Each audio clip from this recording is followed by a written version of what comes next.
પાટણના ward number 9માં નવી ગટર લાઇન નાખ્યા બાદ એક જ મહિનામાં સમસ્યા જૈસે થઈ. સ્થાનિકોમાં ભારે રોષ અને રોગચાળાની ભીતિ. પાટણ નગરપાલિકાના વોર્ડ નંબર 9માં સમાવિષ્ટ રાધનપુરીવાસ, પીપળીવાસ અને કરુણા સાગર સોસાયટીમાં ભૂગર્ભ ગટરની સમસ્યાએ ગંભીર સ્વરૂપ ધારણ કર્યું છે. આશ્ચર્યની વાત તો એ છે કે માત્ર એક મહિનામાં પૂર્વે જ લાખોના ખર્ચે નવી પાઇપલાઇન નાખવામાં આવી હોવા છતાં ગટરો ફરી ઉભરાવા લાગતા પાલિકાની કામગીરી સામે મોટા સવાલો ઊભા થયા છે. છેલ્લા કેટલાય સમયથી આ વિસ્તારમાં ગટર ઉભરાવાની સતત ફરિયાદ હતી, જે સંદર્ભે નગરપાલિકા પ્રમુખ અને સ્થાનિક કોર્પોરેટર દેવચંદભાઈ, હિનાબેન અને ડૉક્ટર નરેશ દવેની હાજરીમાં નવી પાઇપલાઇન નાખવાનું ખાતમુહૂર્ત કરવામાં આવ્યું હતું.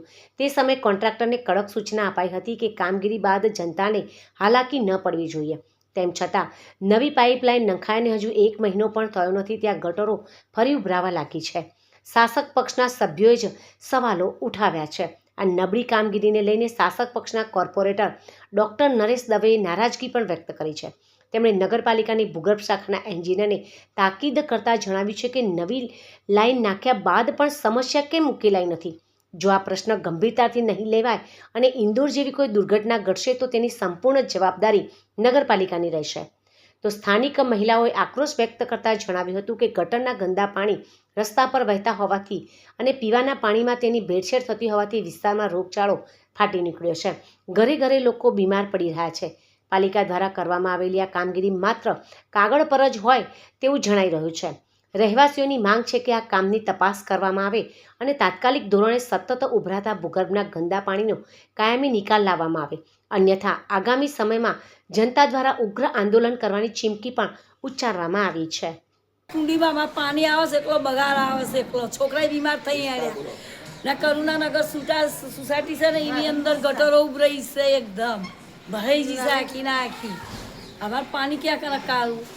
પીવાનું પાણી પણ છોકરા બીમાર થઈ આવ્યા, એવું પાણી પણ આવે છે ખરાબ. આ છોકરા જીવાડવાના કહી દો, અમારા મરે કે જીવ્યા જો બધું ગટરો અમને ભરાઈથી ઉભરાઈથી એકદમ બધે.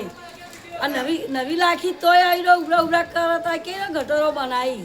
પાટણ નગરપાલિકાના વોર્ડ નંબર 9ના રાધનપુરીવાસ, પીપળીવાસ અને કરુણાસાગર સોસાયટીમાં આજથી 2 થી 3 મહિના પહેલાં ગટરો સતત ઉભરાતી હતી. ત્યારે નગરપાલિકાના પ્રમુખ દ્વારા આખી નવી લાઈન, ગટર લાઈન GUDC દ્વારા કે નગરપાલિકા દ્વારા નાખવામાં આવી.